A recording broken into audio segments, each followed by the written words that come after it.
Boa noite a todos. Sejam todos muito bem-vindos. Boa noite quem está em casa também. Mais uma noite aqui na nossa palestra. Então, hoje nós temos como convidado o Rogério, que está aqui conosco, para que eu faça a apresentação e passo para ele. Vamos, então, começar primeiro com a nossa prece, nos harmonizando, nos sintonizando com a espiritualidade, para que a gente possa receber da melhor forma possível a palestra com a mensagem da noite. Vamos elevando o nosso pensamento ao nosso Mestre Jesus, ao nosso Pai Criador, agradecendo pela oportunidade de estarmos aqui mais uma vez reunidos, buscando o consolo, o conforto, através dessa sintonia do amor, da luz e da paz.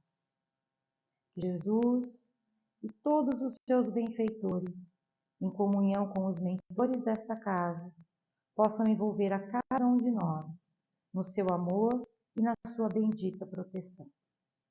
Que possamos absorver tudo que será falado aqui esta noite através dessa exposição, possamos levar todo este ensinamento para o nosso dia a dia, na nossa vida diária. Que Jesus nos abençoe, fique conosco, agora e sempre. Que assim seja, graças a Deus e graças a Jesus. Então, mais uma vez, hoje nós temos aqui na casa o Rogério Temporim, que falará para nós sobre Jesus e a atualidade. Você, Rogério, por favor. Vamos lá. Muito boa noite a todos, a todas que já me viram aqui. Acho que alguns rostos são conhecidos aqui entre nós, né? Então, uma oportunidade muito especial estar aqui com vocês mais uma vez.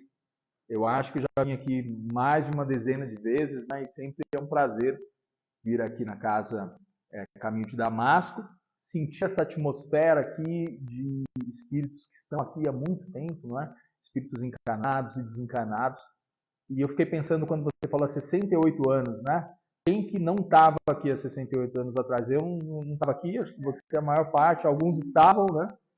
E é muito tempo, né? A gente fala assim, né? O Léo, 68, 70 anos, mas quanto tempo é isso, né? Como que era a cidade, como que eram as famílias? Era uma outra geração, né? Agora já acho que 2 gerações dá para acontecer. Então acho que isso merece um respeito, né? Por um tempo desse, um trabalho que foi vencendo aí gerações. Então é uma honra estar aqui na frente, né, de uma casa tão longeva assim. E é isso aí. Então vamos lá. Hoje estou com uma missão aqui de falar com vocês sobre um tema para dar continuidade aí, acho que algum trabalho que vem vindo aí do Divaldo, né, da literatura do Divaldo. E eu vim aqui com um tema bem pesado aqui que eu vou tentar. É pesado para mim, né? Eu que sou pequenininho, tenho que falar de uma figura que realmente tem que pensar muito o que falar e como falar, porque ela realmente é muito impactante para nós. Mas olha só que interessante, a vida é curiosa. Eu estava me preparando para vir hoje e estava lá em casa ansioso, né, para vir fazer a palestra. Aí abri o celular, estou lá mexendo e li uma notícia que não tem absolutamente nada a ver com o nosso assunto, só que não, né, tem um pouquinho. E é o seguinte, eu li a notícia da Xuxa, olha que assunto que eu vou trazer para vocês, hein? A Xuxa e o Pelé. Estava lá uma notícia e eu esperando, acho que era umas 6h30, né, para vir para cá e tal, e fui ler a notícia e aí eu vi uma coisa muito interessante, que eu acho que a gente tem que refletir.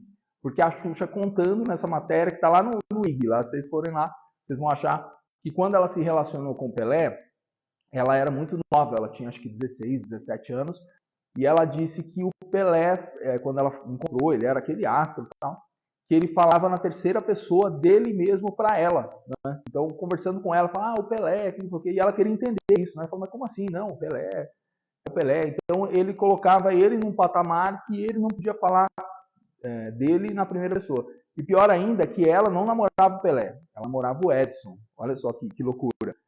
Ele tinha que colocar isso. Não, você não namora com o Pelé. Quem é você para namorar com o Pelé? Mas aí eu achei interessante, porque essa visão de si mesmo que o Pelé tinha, e longe de dizer que não, o Pelé foi o rei do futebol, a gente sabe disso, mas essa visão superestimada que ele tinha dele mesmo, né, essa coisa de separar, inclusive, instâncias, é bem diferente de quem a gente vai falar hoje, porque quem a gente vai falar hoje não se tratava na terceira pessoa, até onde a gente sabe, não tinha internet, né, não tinha TV, e muita gente também não sabe disso, mas não se escreveu sobre ele mais ou menos até uns 40 anos depois da morte dele. Então, até depois da morte dessa figura, não era uma figura famosa. Por mais que a gente ache, né? Nossa, ali deu um boom, todo mundo sabia, não. Aquilo estava incipiente ainda. Só que essa pessoa que não se tratava na terceira pessoa, ela dividiu a história em dois. E nós temos o antes e o depois, por conta de uma pessoa de uma época que não tinha imprensa, ele não escreveu nada sobre ele, nem quem estava em volta escreveu. E a gente vai falar de Jesus. Hoje é interessante, né? A gente vê a visão que nós temos hoje dessa figura, que assim impacta nossas vidas. De repente, a razão da gente estar aqui num centro espírita. E era uma pessoa que, na verdade, na época dele, era só a palavra dele, né? Que tinha impacto. Ele não precisava fazer mais nada. E, claro, os milagres e tudo que ele emanava. Bem, então vamos falar de Jesus. Não vamos falar do Pelé, nem da Xuxa, ainda bem. Mas Jesus, ele está aqui com a gente, né? Está ali no quadro, ali é Jesus, né? Se não me engano. E nós temos uma visão muito presente de Jesus. Ele está na nossa cultura, ele está no nosso dia a dia, está no Evangelho segundo o Espiritismo. E a gente tem ali contato. Só que é interessante saber um pouquinho da história de Jesus para a gente ver o quanto que ele é relevante agora e como que isso é muito curioso, não é? Porque Jesus, ele era um judeu. Então, essa é uma informação que a gente tem que ter à mão, não é? A gente acha que Jesus e cristianismo e judaísmo não tem nada a ver, mas era um judeu praticante. Então, isso é importante saber.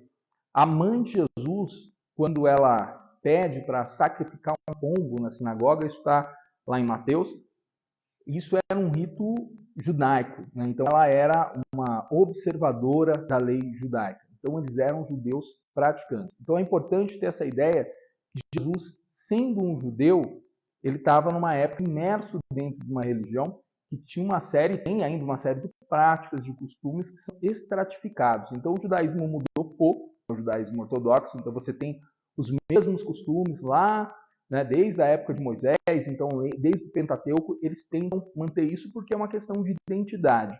E Jesus estava inserido nesse contexto. Só que Jesus vai começar a pregar uma palavra nova. Né? São novos mandamentos, né? São 2 mandamentos, e ele começa a criar um reboliço. Um reboliço que se torna tão grande que os próprios judeus se incomodam muito. Né? Bem, o que Jesus fazia na época que ele estava lá na Galileia e que vai para Jerusalém, era um judaísmo, uma seita judaica, que é um nome que a gente tem um certo, né, uma seita, como assim? Mas é exatamente isso, era um judaísmo modificado, era o que ele estava fazendo ali na visão dos judeus, de todo mundo. Só que aquilo ganha uma proporção muito grande, então, até que ele se torna uma ameaça tanto para o judaísmo tradicional, quanto para o próprio Império Romano, porque ele pegava uma visão libertária da vida, uma série de mandamentos que eram estranhos aos romanos e incomodava. Já sabemos da história final, né? Jesus vai para a cruz, ele tinha que cumprir isso. Ele morre ali na cruz e, para, de repente, nosso espanto e nossa tristeza, Jesus, de certa forma, acaba sendo esquecido. Ele vai ser citado por alguns historiadores e são os únicos registros históricos dele mesmo são por historiadores antigos que a gente vai achar lá cavucando nos livros de história, tinha um certo Cristo, um certo Jesus, né, que estava lá e tinha um grupo de apóstolos e tal, e só isso. E quem vai escrever primeiro sobre Jesus é Marcos, que é o segundo evangelho da Bíblia. Né? A gente tem Mateus, Marcos, Lucas e João. João evangelista, que vai escrever o Apocalipse também. Mas Marcos é o primeiro dos evangelhos que vai ser em 70 depois de Cristo, ou seja, Jesus morreu com 35 anos, 35 é isso? 33 anos. 33 já, isso é muito aproximado, né, gente? Se diz, inclusive, que Jesus deve ter nascido 5 anos antes de Cristo, quer dizer, são datas aproximadas. Mas, ou seja, Marcos vai escrever 30 ou 35 anos depois da morte de Jesus, quase 40 anos. Ele escreve o primeiro evangelho, depois vem Mateus, depois vem Lucas, e isso vai acontecer tudo ali depois da destruição de Jerusalém, da primeira grande ali incursão. E se começa ali o que a gente entende como os evangelhos e como cristianismo de fato. É nesse momento, é interessante pensar que só 40 anos depois que Jesus morreu, que se forma uma nova religião. Que se tem ideia, não, isso aqui não é judaísmo mais. Porque daí aparece Paulo faz tudo aquilo que a gente já sabe, quem leu o evangelho, reformula tudo, começa a chamar os gentios, porque até então cristão era judeu. Tá? Não tinha cristão, não tinha gentio. Era uma como, vamos pensar assim, é como você tem uma igreja evangélica e você tem uma outra, mas é tudo igreja evangélica. E lá era todo mundo judeu. Mas aí Paulo começa a trazer os gentios, começa a trazer todo mundo para a igreja, muda tudo, muda os costumes e populariza, né, o cristianismo. Muito bem, contei essa historinha para vocês, que muitos de vocês já sabem, mas por quê? Para pensar assim, o que aconteceu lá há 2000 anos atrás, enfim, naquele momento lá, que depois ficou 30 anos ali esquecido, depois foi se escrever os evangelhos e tal, o que de tão impactante que aconteceu que dividiu a história, né? Gente morrendo ali, se jogando aos leões, né? Gente pregando ali, quer dizer, o que mexeu com essas pessoas, quem que eles viram ali, o que eles viram acontecer para realmente fazerem tudo que fizeram, né? Os discípulos, as pessoas que estavam ali em contato com Jesus. Então, o que a gente entende é que Jesus, sem internet, sem televisão, sem escrever nada, com todos contra ele, inclusive os judeus, ele conseguiu impactar as pessoas com uma mensagem que realmente perdurou, né? Então foi uma coisa muito impactante. As pessoas que viram Jesus e estavam ali, elas compraram aquela ideia e foram até o fim, né? Muita gente morreu ali na mão dos romanos, outros se exilaram, enfim, tudo que a gente já sabe que aconteceu. Agora, a questão é que hoje em dia, se a gente vem para cá, já estamos aqui, a gente está numa época tão distante, né, disso, a gente parece que é outro mundo, deve ser mesmo. Então a gente vive a tecnologia, vive, né, os horários do mundo moderno, nós vivemos uma dinâmica totalmente diferente, não era aquela dinâmica tão tribal, e a gente já fala outra língua, né? Ninguém aqui fala aramaico, um ou outro vai falar hebraico aí, mas quem é judeu, rabino. Então a gente está muito distante e parece, quando a gente olha para a história, que muita coisa aconteceu e suplantou os ensinamentos de Cristo. Aliás, é importante saber isso. Será que Jesus disse as coisas que ele disse, né? Isso foi escrito 40, 50 anos depois de quando ele disse. A gente nunca vai saber isso, de fato. Mas, com certeza, o sumo está ali, tanto que é tão impactante, né? Quer dizer, se alguém fosse, deixa eu inventar aqui o que Jesus falou, vou escrever qualquer coisa, não é isso. É tão impactante que Mateus e Lucas copiam o Evangelho de Marcos. Eu não sei se vocês, quem aqui lê a Bíblia mesmo, mas se vocês perceberem, o Evangelho de Mateus, ele é praticamente o Evangelho de Marcos. E o Evangelho de Lucas, idem. Eles estão quase na mesma ordem, falam mais ou menos as mesmas coisas. Alguns deles falam algumas coisas a mais. Por exemplo, o Evangelho de Mateus é o único que vai falar dos reis magos. Você não vai achar isso nos outros evangelhos. Mas esses 3 evangelhos, eles são mais ou menos a cópia um do outro. Por que isso? Não é? Por quê? Provavelmente porque se basearam um no outro, mas porque eles queriam ser fiéis àquilo que eles sabiam que Jesus falou. Então não vamos inventar muita coisa aqui. Esses 3 evangelhos, Mateus, Lucas e Marcos, são os evangelhos sinódicos. Sinódico quer dizer que eles têm o mesmo olhar, eles são parecidos.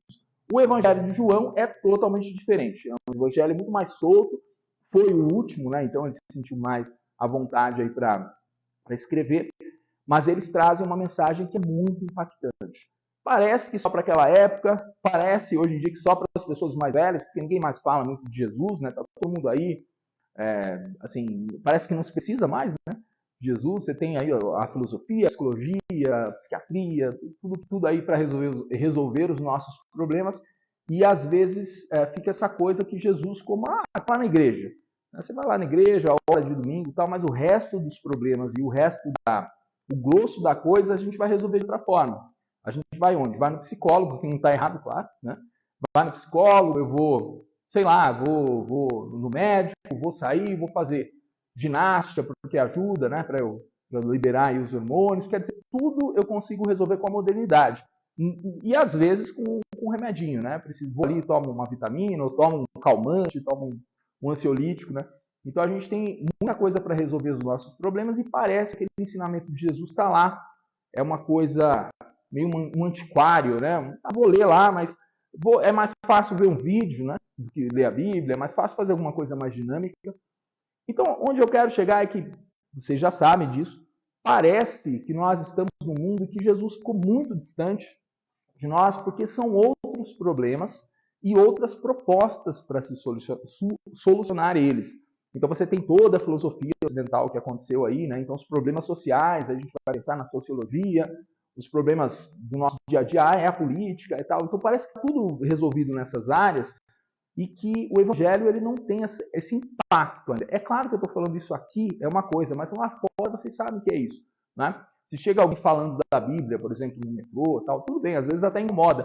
Mas as pessoas já falam, ih, meu Deus, já não quer saber disso, né? Porque parece que é um saber menor, né? Eu estou mais preocupado com o meu dia a dia, com o meu horário, com a minha conta, né? Então parece que Jesus está distante dos nossos problemas e que é uma coisa que a gente vai ali fazer uma prece só quando a gente precisa. Mas não, né? Essa que é a grande questão. Então, o que eu queria propor para vocês é a gente refletir aqui três versículos, na verdade, da Bíblia, que são mensagens que Jesus falou, não necessariamente dessa forma, mas que a gente pode refletir aqui frente à atualidade. Ou seja, pensar se isso faz sentido para a gente agora ou não. A gente está acostumado a ler essas mensagens no Instagram, sabe, essas de autoajuda, passa ali, nossa, que legal, até eu mesmo baixo ali e acho bacana. Mas será que Jesus não falou coisas que são muito importantes para o nosso dia a dia, para os nossos problemas práticos aqui, sabe? Problemas daqui mesmo, falando de Wi-Fi, falando de problemas do dia a dia mesmo, de pandemia, né, essas coisas. Então, será que ele não está mais presente do que a gente imagina? Bem, trouxe minha colinha aqui, eu ia escrever na lousa, mas eu ia acabar aqui com a arte da Inês, ela ia brigar comigo. Falei, eu vou escrever melhor, né? Que eu não ia lembrar para vocês. Gente, deixa eu falar uma coisa aqui. Quem aqui leu ou lê a Bíblia? Levanta a mão aí, para eu saber. A Bíblia mesmo, tá? Muito bem. Assim, a gente tem um certo ranço, né? Eu vou usar essa palavra, é pesada, mas com a Bíblia por conta do que ela está ligada. Né? Então parece que uma coisa está muito ligada à igreja, ao catolicismo, ao evangélico, ao fanático, aquela coisa toda, então tem essa resistência. Mas a Bíblia, principalmente o Evangelho, que é o Segundo Testamento, é bem interessante de se ler, não é? Mesmo que seja como literatura, porque a gente vai ter um contato com a fonte mesmo. Melhor do que estar ouvindo falar. Porque você vê essa coisa da Bíblia, aquele cara que está batendo na Bíblia no centro da cidade, né? Aquilo às vezes irrita, mas a gente fica com raiva do que não deve ficar. Na verdade, o livro está lá, ele tem 2000 anos e a gente pode buscar muita coisa nele, né? Principalmente, eu acho que, por nosso caso aqui, os espíritas, no caso, a gente busca muito no Evangelho. Aliás, o Evangelho, segundo o Espiritismo, ele é um livro que tem por base o Evangelho de Jesus, então é interessante você buscar lá, por exemplo, Kardec sempre cita ali, né, de onde ele está tirando aquele versículo, aquilo ali, então é interessante sempre ir na fonte. Bem, eu vou ler para vocês aqui, ó. Eu vou começar por um versículo. Quem não conhece a Bíblia, é isso que eu ia falar. Por isso que eu perguntei, né? A Bíblia, ela tem um livro, tem um nome, sei lá, Apocalipse, livro de Mateus, Atos dos Apóstolos, Gênesis. Aí esse livro tem capítulos, né, que são grandes partes, numerados, e cada capítulo tem os seus versículos, são subdivisões. Então, sempre quando a gente fala, ó, livro tal, capítulo tal, versículo tal, é como se fosse orientando para saber onde está a Bíblia. Então, eu vou começar em Mateus, capítulo 6. É um resumo, tá, gente? Porque é longo, então eu fiz um resumo aqui, rapidinho, do Mateus, capítulo 6, versículo 25 a 34. Então, eu dei uma resumida ali, você vai achar, se você quiser, depois eu anoto aí para vocês, enfim. Olha só. Não andeis ansiosos. Aqui é Jesus, né? Estou pegando as partes que Jesus já fala. Não andeis ansiosos. Não é a vida mais do que o alimento e o corpo mais do que as vestes? Então, vou repetir para vocês. Ó. Não andeis ansiosos. Não é a vida mais do que o alimento e o corpo mais do que as vestes? Bem, o que a gente tem aqui? Ele estava provavelmente falando com alguém Geralmente os discípulos, porque se tinha uma turma mais problemática, eram os discípulos de Jesus, né? O tempo todo reclamando, o tempo todo tendo que falar, né? E a gente vê isso aí muito interessante na hora dos pães, dos peixes lá, né? Que tinha que multiplicar. E obviamente que na Bíblia fica mais brando, mas ele chegar para Jesus e agora? Tá todo mundo com fome, todo mundo com sede, o que a gente vai fazer? Né? Já estava todo mundo ali arrumando confusão, aí Jesus vai lá e resolve e tal. Mas eram pessoas simples, né? Os discípulos muitos eram gentios, alguns, né, na verdade, e eram pessoas que eram pessoas daqui, né? Como nós, a gente pensa que eram pessoas muito elevadas, não, era um pescador, era um lenhador, era um cobrador de impostos, enfim, e por aí vai, né? Aliás, Marcos, um dos evangelistas, era cobrador de impostos, né, em Cafarnaum, era um gentil, né? Então, é uma pessoa simples, é o cara que vem aqui, medir a luz, aqui, o carteiro, eram essas pessoas que eram os discípulos.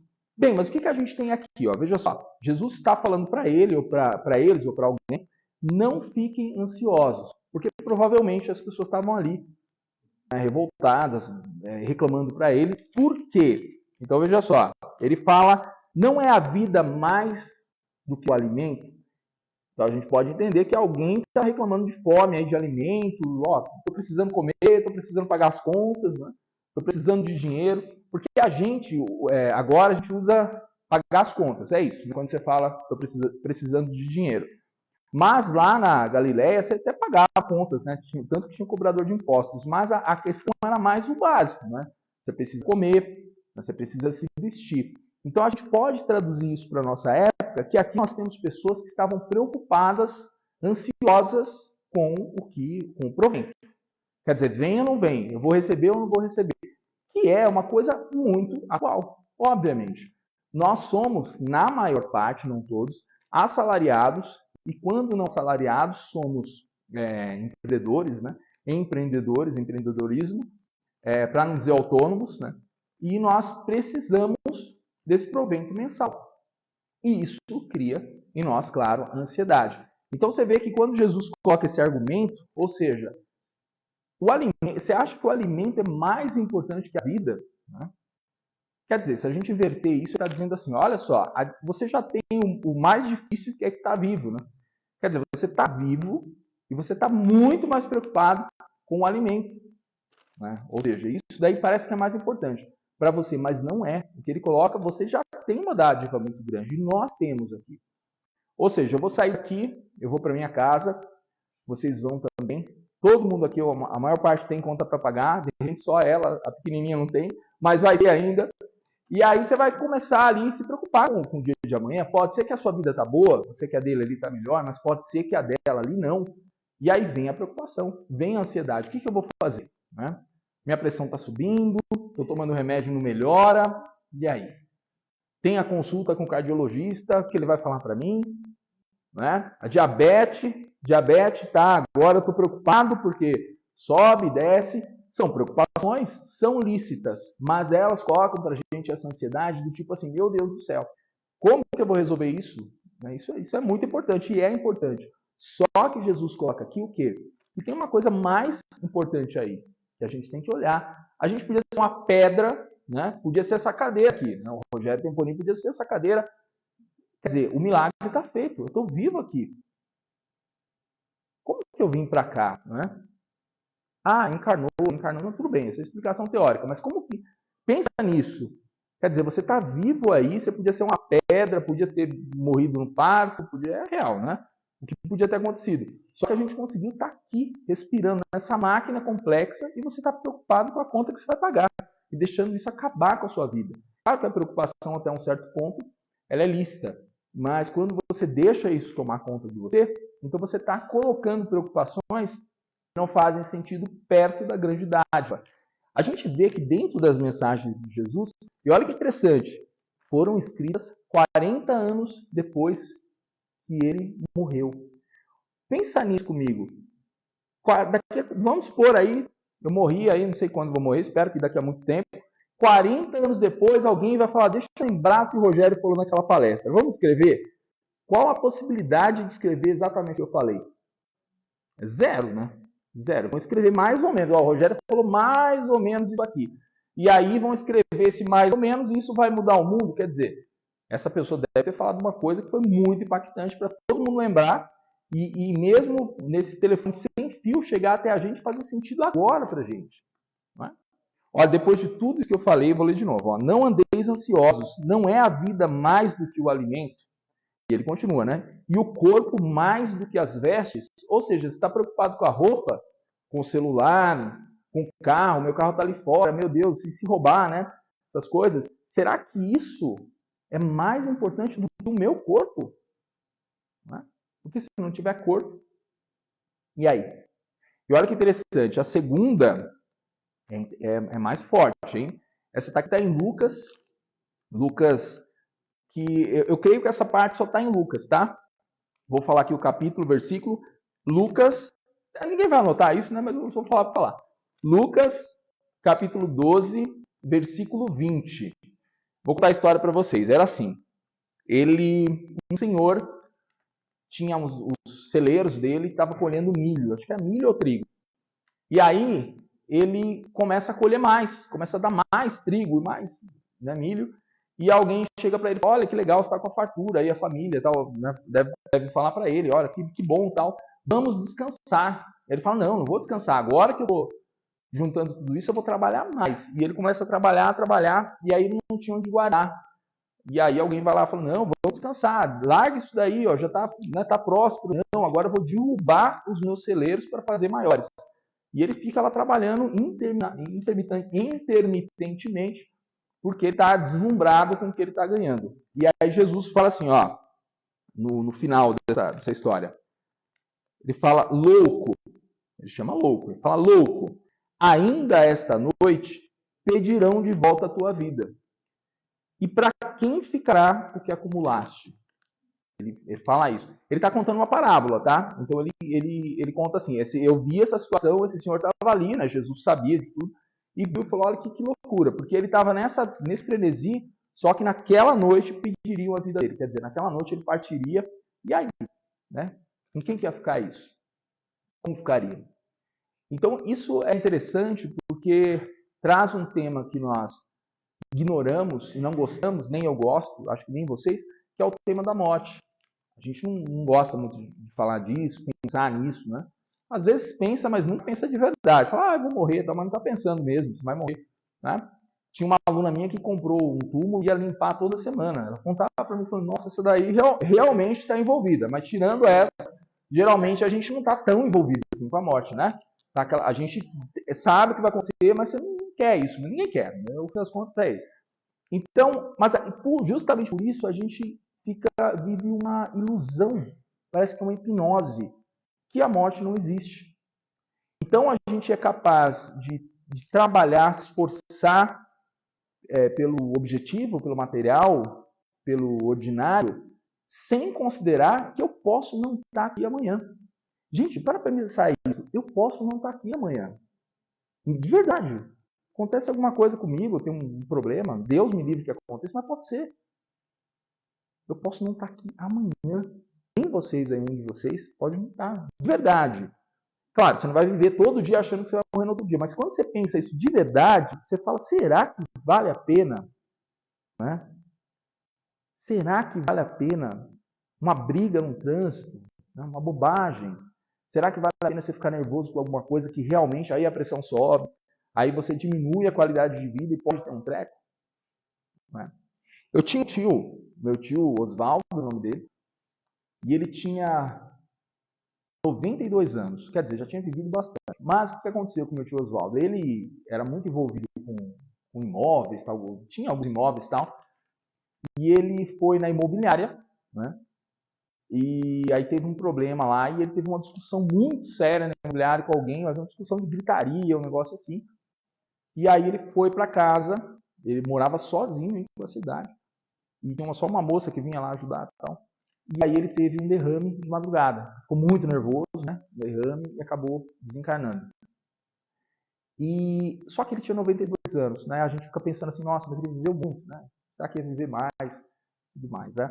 Então esse é um exemplo. Agora, o outro exemplo é de uma pessoa de acidente de trânsito, né? Uma pessoa que eu conheço que no trânsito começou a discutir com a pessoa do lado, aquela briga, confusão, e não abaixou a bola. E aí a outra pessoa tinha uma arma, né? Esse é o detalhe. e aí tirou a vida dele, tinha 32 anos, era analista de sistemas, uma pessoa super inteligente, com família, estava indo para casa para ver a família. Quer dizer, quem errou? Isso não está em questão. Mas assim, será que a gente pensa isso? Né? Uma discussão, né? Um nervosismo que eu tenho, uma irresponsabilidade, deixa eu sair ali. Durante a Covid, muita gente fez isso, né? Vou sair sem máscara, vou lá, não vai dar nada, e deu.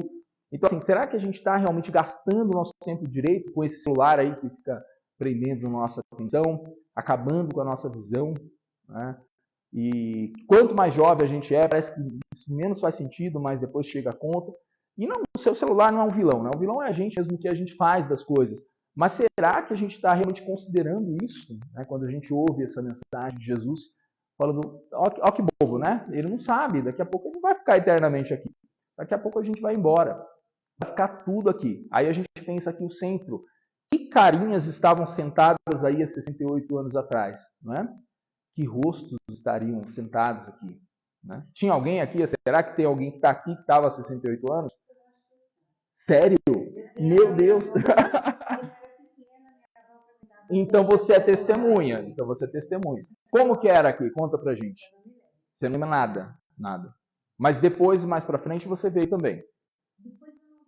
Você não viu mais, entendi. Olha só que coisa. Então você é uma testemunha lá do começo, né? Mas você era muito criança, né? Criancinha. Olha só. Ela morreu em 62? Daí faz tempo, né? Mas veja só, então assim, a gente está aqui agora, né? Ela esteve aqui, né? A única testemunha 62, né? 68 anos. E vamos pensar aqui agora, e daqui a 68 anos? Se Deus quiser, o centro vai estar aqui. Quem vai estar aqui ainda? De nós aqui? De repente só ela, né? Só ela. Ela é a próxima a você, ó. Ela está aqui, veio aqui. E aí, quando a gente pensa assim, essas palavras de Jesus fazem muito sentido para nós. Porque ele falou isso lá naquela época, e outra, gente, é importante pensar isso. Isso não fazia nenhum sentido para eles. Ele estava falando para as paredes de Jesus.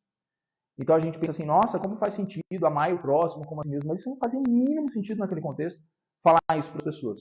Né? Aí a gente pode pegar o terceiro que eu anotei aqui, esse daqui vocês conhecem, né? Que é o da João 8,7, só para ver onde é, que é o da Madalena. Porque quando ele fala assim, então vamos apedrejar a Madalena, tá na lei judaica, olha só, tá lá no Primeiro Testamento, não adianta falar que não tá, porque tá, né? O pessoal fala muito, islâmico é terrorista, não sei o que, Maomé, vai ler o Primeiro Testamento. Você vai ver, né, quem que é muito mais violento que o Corão, muito mais. Tinha que matar, o rei Davi lá matou 100 pessoas, lá cortou a cabeça e levou lá. Então, assim, não era um ambiente tranquilo. Não adianta achar que era todo mundo ali. Então, é esse mesmo ambiente que estava ali na época de Jesus. Não mudou nada. Então, Jesus chega ali e fala, tá bom, vamos apedrejar, tá na lei, tá lá na lei mosaica, olha como isso é forte. Então, a gente vai apedrejar porque ela é adúltera e acabou, então acabou. É a palavra de Deus. E aí, Jesus chega ali e fala, então tá bom, vamos fazer assim. Quem não tiver pecado, atira a primeira pedra. Vamos lá. E aí, isso desperta uma reflexão num povo que é bruto. Não é gente aqui que você já leu o Evangelho, leu não sei o quê. Não, é um pessoal que nem existia Evangelho ainda. Olha só, não existia cristianismo, não existia nada. Quem é esse cara falando isso? Só que eles não apedrejam, porque é muito forte isso. Né? Eles vão pensar. Se eu falar isso hoje aqui, eu acho que não adianta nada, porque também não tinha esse impacto magnético que Jesus tinha. Então você imagina aquela pessoa falando isso. Ou seja, era uma mensagem que é mais para a gente do que para eles. Eles não entendiam nada. Tanto que mataram Jesus, mas senão não tinham matado. Falaram, não, realmente é o rei dos judeus, é o Messias. Né? E tem um detalhe, né, prático. Para terminar, vocês sabem, não sei se vocês sabem, o Messias está lá no judaísmo como ele deve ser. E tem um detalhe que é controverso. Porque o Messias ele tem que ser casado e tem que ter um filho. Isso está no judaísmo, né? Então, a questão é justamente esse o problema. Né? Jesus não foi considerado judeu, o Messias, por conta desse detalhe. Ou Jesus foi casado e tinha um filho, a gente não sabe também. Então, essa é uma polêmica. Mas seja como for, era no detalhe da lei. E Jesus mostrou que ele não estava preocupado com o detalhe da lei. Tanto que ele falou, olha, eu vim para cumprir os profetas, né? Mas a gente pode resumir isso aí. Né? Se eu amar o próximo como a mim mesmo e a Deus, acabou, está tudo resolvido. Se a gente pegar isso hoje em dia, olha só, se eu amar o próximo como a mim mesmo de verdade, de verdade. Né? Não é só fingir. Aquela coisa, abraço fraterno, tal, que a gente faz e tudo bem, tá tudo certo. Mas é de verdade, de coração mesmo. E se eu amar Deus da minha forma, não precisa ser o Deus cristão, o Deus judeu, mas se eu amar ao princípio criador, acima de tudo, entender que ele criou tudo isso, que eu tenho que amar o meu próximo, está tudo resolvido. Né? Todos os problemas estariam resolvidos. As guerras, as injustiças sociais, né? Enfim, os problemas familiares, se a gente entendesse isso. Só que a gente ainda está muito cru. É engraçado. Então parece que a mensagem de Jesus ainda vai cativar corações daqui a 1000 anos, daqui a 2000 anos. Quem sabe essa geração daqui a 2000 anos conseguir entender mesmo Jesus e praticar, que a gente está muito cru ainda nisso. Né? Temos que refletir aí muito. Pessoal, então assim, resumidamente, eu vim aqui para falar para vocês de um tema que está no livro do Divaldo, que você sabe melhor que eu. Qual que é o livro? Jesus e a Atualidade. É um livro que está aqui fora para vender, onde o Divaldo, claro, de uma forma muito mais solta, né, e com toda a informação que ele tem, ele consegue trazer Jesus para a atualidade, para a nossa reflexão. Que é a gente pensar a relevância dos ditos de Jesus, que foram anotados muito depois que ele falou. Ainda assim, esses ditos nesse telefone sem fio chegaram até nós e eles conseguem ainda ser o nosso terapeuta. Lembrando ainda, para terminar aqui, que Jesus, no seu exílio, depois dos 12 anos, a Bíblia não fala de Jesus, só vai falar quando ele tem 30 anos. Esse período todo aí, Jesus foi para Alexandria, né, que o pai dele levou para Herodes não matar, tinha aquela história toda. E lá tinham os terapeutas, né? Os terapeutas eram uma tribo que ficava em volta de Alexandria e que deu o nome de terapeuta, isso que a gente entende de terapeuta. E hoje em dia, muitas pesquisas e muitos autores garantem, né, que é óbvio que Jesus teve contato com esses povos, que eram uma espécie de eremitas ali no deserto de Alexandria, e que tinham esse nome terapeutas porque justamente é o que a gente entende por terapia. E Jesus, hoje, e a sua mensagem, são grandes terapeutas. Então, acho que a gente pode pensar assim, que para além da religião, essas mensagens de Jesus, elas podem nos ajudar no nosso dia a dia. Elas podem ajudar como reflexão para os nossos problemas. Vamos pensar nisso. Né? Eu tenho que pensar nisso também, né? Quando eu fico nervoso no trânsito, eu também fico, todo mundo fica, né? Quer dizer, eu não sei se todo mundo, mas eu fico às vezes, e eu tenho que colocar isso dentro do coração, né? Para a gente conseguir viver melhor e controlar a pressão, né? A pressão e a diabetes também, de preferência, né? Para a gente viver bem. Tá bom, gente? Então é isso daí. Vim trazer uma mensagem para vocês. Espero que vocês tenham gostado. E é uma honra aqui falar de Jesus para vocês. Um abraço. Fiquem com Deus. Obrigado.